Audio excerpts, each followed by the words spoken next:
Bonjour, donc aujourd'hui je suis à Izmir avec mon agent Keith qui est canadien, mais il est canadien mais il parle pas français. Alors, Come on man. Nouvelle-Écosse. Nouvelle-Écosse, donc il vient de Nouvelle-Écosse et il parle même pas français, c'est terrible. Donc Keith Malheureusement, tous les mots, j'ai oublié. Ah mais il n'a pas tout oublié, c'est bien. Donc on est à Izmir et on va aller regarder en fait des listings d'immobilier. On va aller voir 3 listings, 2 qu'il n'a pas encore vus, une qu'il connaît déjà. Et en fait on va aller juste faire un peu une analyse, on va aller regarder, on va voir le prix, on va voir si c'est intéressant d'un point de vue investissement, les rendements potentiels, etc. Faire un peu une analyse comme on se promène et on voit en tant qu'agent immobilier si c'est intéressant. Donc Keith a une agence immobilière à Istanbul, mais il passe aussi à peu près 1 semaine par mois, c'est ça, ici à Izmir. C'est qu'il a des opérations dans les 2 villes pour aider les gens à investir et il gère aussi les propriétés des gens ici. Donc pourquoi est-ce que les gens viennent à Izmir? C'est qu'avec le programme de citoyenneté par investissement, les prix ont beaucoup augmenté à Istanbul et on peut trouver de meilleurs deals en termes de valeur absolue ici à Izmir. Et il y a aussi un gros contingent de gens qui achètent à Izmir d'un point de vue lifestyle parce qu'il fait beau, la région est extrêmement belle, la vie est pas chère et c'est une ville qui est très très agréable. Donc on va aller voir le premier appartement. Donc c'est connu comme étant la ville la plus libérale de Turquie. Donc un peu partout vous vous promenez, vous voyez des petits bars, des petits cafés, un peu dans toute la ville, donc c'est très intéressant. C'est une Turquie qui est très différente de la Turquie de l'Est, du Sud-Est, etc. C'est un pays avec beaucoup de contrastes. Très bien, donc là, l'appartement... Keith, you said the apartment is down there, right? Huh? Yeah. Yeah, ok, cool. Allez, allons-y, on va regarder ça. C'est ici, l'appartement. Ok, donc... ok, il est nouveau? Il est neuf? Is it new? Nouveau. Ok, nouveau. Cool, très bien. Allons-y. Ok, donc voilà. Ok, so Keith, how much is this apartment? 220,000 USD. Ok, donc on parle en dollars parce qu'avec la lire qui déprécie dans tous les sens, en fait maintenant dans l'immobilier, les gens parlent en dollars. Donc jolie vue, superbe toiture, là vraiment impressionnant la toiture. Keith, what about this here? Can't they just like kind of destroy these houses and build new? No, those are actually historical properties, so you can't. You have to get permission to even knock them down. It's Okay. not easy. So they remain the same height. Ok. Donc Keith dit ce sont des maisons historiques, donc c'est très compliqué de les détruire pour pouvoir construire quelque chose de nouveau. It's one of the first things we looked at when we checked it. Ah ok, donc il dit c'est une des premières choses qu'il a vérifié quand il est venu ici. Bon après, salle de bain là, une autre chambre ici, une autre chambre là, celle-là un balcon, donc c'est sympa. Et la cuisine ici, mais bon, voilà, on voit les Turcs, ils aiment bien des petites chambres, des petites salles, parce que ce mur, personnellement, ce serait une des premières choses que je ferais. Gone. Parti. Ok. En haut. So, how many square meters, roughly, Keith? Probably about 100. Ouais, à peu près 100 mètres carrés l'appartement. C'est un peu le problème en Turquie. Les mètres carrés sur le title deed, sur les papiers, est souvent différent du mètre carré en réalité. Donc il faut toujours un peu estimer ce qu'on pense être les vrais mètres carrés. Et là, on est en haut. Bon, alors ce que je ferais ici, si j'achetais quelque chose comme ça, je ferais une terrasse en fait. Donc ce serait pas très légal, mais bon, je le ferais quand même. Terrasse ici. Je ferais en sorte de mettre un beau jacuzzi. Comme ça, ce serait vraiment quelque chose d'unique à mettre sur Airbnb, avec la vue de toute la baie, de la ville, tout ça. Et on peut le faire d'une manière qui soit discrète pour pas que les voisins voient le jacuzzi. C'est que, bon, on est quand même en Turquie. Et si vous avez tout d'un coup des guests, je sais pas, des Américains, des Européens, des Russes qui viennent, qui font la fête, qui font je sais pas quoi dans le jacuzzi, faudrait pas un peu frustrer certains voisins qui prendraient des photos qui pourraient se plaindre. Donc ça, ça aiderait pas votre opération Airbnb. Donc ça, c'est ça le potentiel. Bon, si vous me demandez 220 000 $ pour cet appartement, ça me paraît cher. Ça me paraît cher. C'est pas... personnellement, je n'irai pas acheter ça. Keith, what do you think of the price of this I think place? it's a little bit higher than we would want it, yeah, for sure. I think that, you know, maybe in a year or two it might catch up the market with this price, but we'd be hoping to find something better for our clients, a little bit better price. Not the property's great. Love the view, love the location. It's really cool. Solid location. Donc je traduis. Keith, l'emplacement, tout ça, l'appartement est bien, mais il dit ouais, l'appartement est un peu trop cher, donc il ne pourrait pas conseiller ça à ses clients. Donc voilà, donc Keith va nous montrer cette maison. Donc on est dans la meilleure section de Connacht. Good location, right?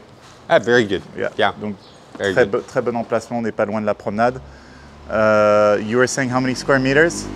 300 square meters. Voilà, donc maison historique, 300 mètres carrés, and the price? $575,000. Donc 575 000 $ pour cette maison. Donc on va aller faire un tour à l'intérieur. Par contre, il y a un locataire, donc je ne peux pas faire une vidéo en anglais et en français. Je ne peux pas faire 2 fois le tour de la maison. Donc dans cette vidéo, je vais mettre le tour de la maison en anglais. Et après, on va faire l'analyse en français. Allons-y. Okay, so we're filming. We're going to be super discreet because people aren't too keen on us filming. 4-meter ceilings, by the way. Okay, so guys, just in terms of the video quality, it won't be very nice. Shoes off. Turkey, all these shoes off. Everything's original in here. That's what I love about it. Yeah, well, you can see what I mean. It's more or less pristine, but it could use some touching up. But everything's in really good nick. Okay. From the doors to the floor. Cool. Let's just go through quickly. Okay, cool. Cool. I think. Okay, cool. So yeah. Next. Bedroom here. Bedroom over there. Bedroom here. Oh, the bedroom's here. Okay. Place is big. Sorry, it's nice of sujuk. Oh, sujuk. Ooh, Yeah, wow. Got some good sausage. Yeah, that's great. Nice. Nice room. Cool. So lovely. There's the basement downstairs, but we're going to go up there. Sorry. We can't go up there now? Firstly, I think... Okay. Underground. Okay. Cool. So we go underground. It's a little bit dark in here because all the windows are shut up, but it's when you open up, it's quite bright. Okay. This cute street as well. Obviously down here you don't have to hide. It's humid, eh? It's humid here. This is being used as an Airbnb. Oh, really? Okay. All right, so if I were to buy this, I would ask to see the Airbnb data for sure. Kitchen, fireplace. Okay. And there's a garden here. I don't know, man. It's a bit depressing here. It's the first time I've been upstairs. All right, it's very humid, but I don't see traces of humidity anywhere yet. I don't smell. The walls are fine. There's no humidity, which is important on the walls. It just feels humid, but it doesn't cause any damages. Okay, and a little kind of terrace thing, little garden thing. That's the other entrance, by the way. Okay. Yeah, this is very like old Izmir. Yeah. It's unique. Oh yeah. Personally, I'd still prefer one of the new apartments, but I can see why. Some people really want the historical places. Yeah. I mean, there's intrinsic value that the other places we don't see. This is, you know, an antique, right? Okay. Over 100 years old. Okay. This is not being used currently.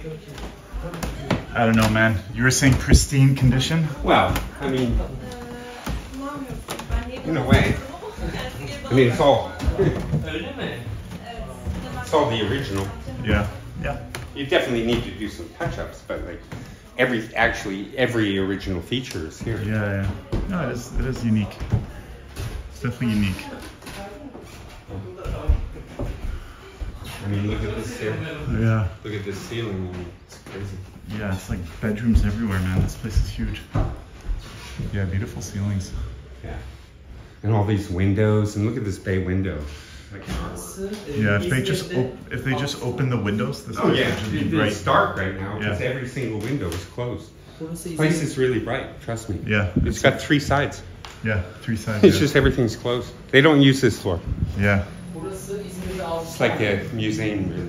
6 tane olan bir altıgen cumba. Evet. Özel bir cumba. Yeah, this is like a six sides. Okay. they call it. All right. I mean, when I say pristine, I mean pristine in the old style.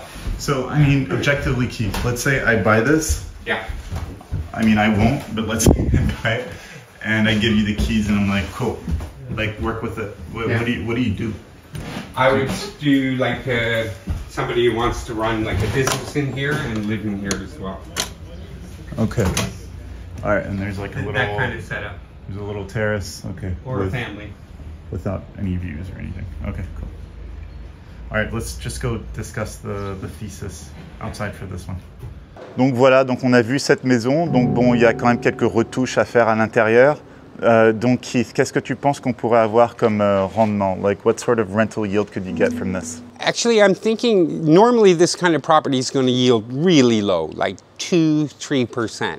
But I think if you do a few little changes, put in a modern kitchen, kind of spruce up the washroom as well, or the washrooms, I should say, I think you get a really good rent, like minimum $2,000 a month, maybe $2,500 a month. So Okay. you'd be pushing like a 5% to gross yield, Ok, donc, which is exceptional. for donc this il kind dit of si on property. remplace un peu la cuisine, quelques salles de bain, on pourrait sans doute avoir un rendement d'à peu près 5% brut. Donc bon, en gros, la thèse pour cet investissement, c'est pas du rendement, pour être clair. C'est le play sur de l'immobilier historique ici à Izmir. Tout particulièrement, je trouve ça intéressant pour les gens qui veulent acquérir la citoyenneté en Turquie, donc qui coûte à peu près, font investir 400 000 $ dans l'immobilier en Turquie. Souvent, les gens ils vont vers des promoteurs immobiliers à Istanbul, ils achètent des appartements de 2 ou 3 chambres, loin de tout, de luxe, dans des espèces de tours qui revendront à perte dans 3 ans. Also, you have 3 separate entrances as well. Ouais, yeah, oui, So c'est you vrai, can have 3 totally different living spaces. c'est vrai qu'on peut couper ça aussi en 3 appartements parce qu'il y a 3 entrées différentes. Mais en gros, ce que je vois ici, c'est une manière de faire le programme de citoyenneté par investissement sans perdre de l'argent. C'est que ce genre d'immobilier historique, bien placé, très clair, c'est qu'en fait il est clair, mais bon, il y avait des volets dans tous les sens, mais la maison est sur 3 côtés. C'est pas une maison qui va perdre de la valeur, en gros. Donc vous le payez là un peu plus de 500 000 $ maintenant, et dans quelques années vous pourrez définitivement, à moins qu'il y ait un gros problème en Turquie ou dans le monde, le revendre pour au moins ce prix-là. Donc c'est une manière d'avoir la citoyenneté, juste de parquer de l'argent sur le côté, avoir un petit rendement entre-temps, et après quand vous ressortez dans quelques années, vous pouvez reprendre votre argent. Donc c'est une manière très safe, très sécuritaire de jouer le programme de citoyenneté par investissement. Très bien Keith, donc maintenant on va aller voir le prochain appartement, oui? Oui. Allez, allons-y. Ok Keith, so this is the building, right? Yes. Ok, donc c'est le bâtiment, il est neuf. L'agent, the agent told you how much? It's $160,000 approximately, 3.5 million Turkish lira. Donc 160 000 $ pour l'appartement.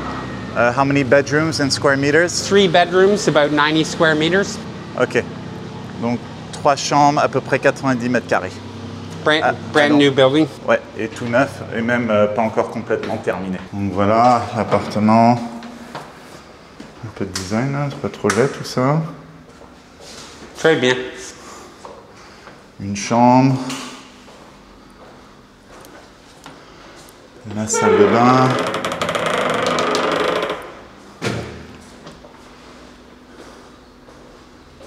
Une autre chambre.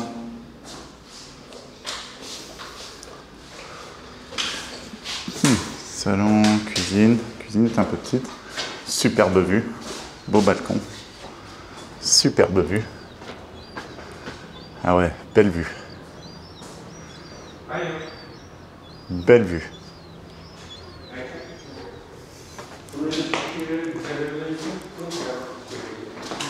Et troisième chambre. Cool. Donc je dirais que l'appartement c'est 90-85 mètres carrés. Le problème c'est qu'en Turquie on ne sait jamais vraiment exactement le mètre carré exact parce que c'est jamais très précis. Pour 160 000 $, donc ça fait du 1700-1800 $ le mètre carré pour un nouveau bâtiment avec de superbes vues comme ça dans un très bon quartier de Izmir. So Keith, out of the 3 properties, which one was your favorite?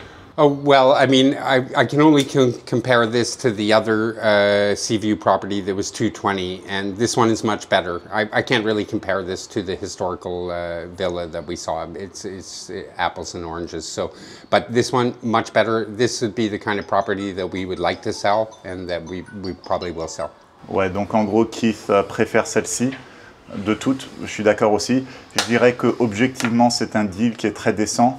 1800 $ le mètre carré pour ce qu'il y a de mieux ici à Izmir avec une vue comme ça pour un nouveau bâtiment, donc en termes de même de tremblement de terre, tout ça, c'est bien. Les prix de la construction ont beaucoup augmenté en Turquie, en partie à cause du tremblement de terre, ce qui fait qu'il y a beaucoup de demandes en fait pour les matériaux de construction, pour les gens qui peuvent construire, etc. Donc je dirais que cet appartement est sans doute moins cher que le prix du marché, parce que si ce promoteur immobilier devait avoir juste un terrain et devait reconstruire le même bâtiment à partir de zéro, ses coûts de construction seraient, avec le prix du terrain, seraient plus élevés. Il devrait vendre ça au moins 2000 $ le mètre carré. Donc c'est sans doute pas un mauvais investissement du tout. Donc le rendement, sans doute, how much gross yield do you think we can expect here? I think we'd be looking in the 5% area. Donc rendement brut d'à peu près 5%, un peu plus sur Airbnb. Donc est-ce qu'on vient ici vraiment pour du rendement sur le long terme? Non, sur Airbnb on peut se faire plus, donc je dirais sans doute du 7-8% net. Mais pour les gens qui souhaitent avoir donc un appartement à Izmir, ça c'est vraiment une bonne option. Et pour les gens qui souhaitent la citoyenneté, ils doivent investir 400 000 $ ici. C'est sans doute pas un mauvais plan d'acheter 2-3 appartements un peu comme ça. Il y a peu de chances qu'ils perdent de l'argent et entre-temps ils auront un bon rendement et quelque chose vraiment sans problème, sans histoire d'entretien ou quoi que ce soit. Ce sera vraiment très très facile à manager et c'est très liquide aussi à la revente. Donc voilà, donc ça donne un overview assez intéressant du marché ici à Izmir, ce qu'on peut s'attendre en termes de rendement, en termes de valeur vraiment quand on investit ici. Donc personnellement, j'ai acheté quelques appartements en Turquie, à Istanbul. Ici, à la base, je ne voulais pas investir à Izmir, mais Keith m'a poussé. Je suis venu plusieurs fois, j'ai commencé à bien aimer Izmir, à voyager un peu plus dans le coin. J'ai fini par acheter quelque chose. Il m'avait juste envoyé un lien en ligne, il m'a dit « achète ça vite, ça va vite partir ». Donc j'ai acheté en ligne sans même voir l'appartement. Et en fait, de tout ce que j'ai investi ici en Turquie, c'est sans doute le meilleur deal que j'ai fait. Les rendements sont bons et en fait j'aime beaucoup passer du temps ici à Izmir. Et pourquoi? Parce que la ville est très agréable. Donc j'aime beaucoup Istanbul, mais ici c'est beaucoup plus calme. Vous voyez, il y a toute une promenade là, ici le long, il y a une promenade. Quand on va de l'autre côté de la ville, on prend un ferry, il y a plein de bars, des restaurants. C'est vraiment très très agréable, c'est très tranquille, on mange bien, la vie est pas chère. Mais surtout, ce que je préfère, c'est la région tout autour. Il y a des plages fantastiques, des petites villes méditerranéennes vraiment pas loin, à 1 heure d'ici, il y a plein de choses à voir. On peut aller à Çeşme, on peut aller à Efes. Il y a vraiment beaucoup de choses à voir. Le coin est superbe. C'est pas sans raison que depuis des milliers d'années, les gens se battent et se disputent et font la guerre ici pour avoir accès à cette région, tellement c'est agréable, c'est beau et c'est riche d'un point de vue nature et d'un point de vue historique aussi. Aussi, ce que j'aime bien, c'est l'aéroport. Il y a des vols toutes les demi-heures vers Istanbul qui coûtent à peu près 30-40 € one way pour un vol. Il y a des vols vers partout au Moyen-Orient, partout en Europe. Donc l'aéroport est vraiment très bien connecté aussi. Donc c'est très facile de se rendre ici à Izmir et c'est pas cher. Donc j'ai écrit tout un article sur le marché de l'investissement immobilier ici à Izmir, les quartiers à éviter, les quartiers qui sont intéressants, les pour, les contre, etc. Aussi, si vous êtes intéressé, vous pouvez contacter Keith. Keith, il faut que tu travailles sur ton français, hein. Très bien. Voilà, il faut vraiment qu'il travaille sur son français. Donc vous pouvez contacter Keith en anglais. Izmir, très agréable. Voilà, Izmir, très agréable. Donc il y a un lien en dessous, vous pouvez contacter Keith, vous pouvez le contacter en anglais, en turc. Malheureusement, il ne parle pas français, mais bon, si vous parlez bien anglais, il peut vous trouver des investissements intéressants ou sinon des lifestyle properties sur Istanbul ou ici sur Izmir. Ok, en tout cas, merci d'avoir essayé de parler français. N'oubliez pas de télécharger mon e-book gratuit 12 erreurs à éviter lorsque l'on investit dans l'immobilier international que vous trouverez sur mon site qui contient aussi de nombreux articles sur l'immobilier et l'expatriation. À bientôt.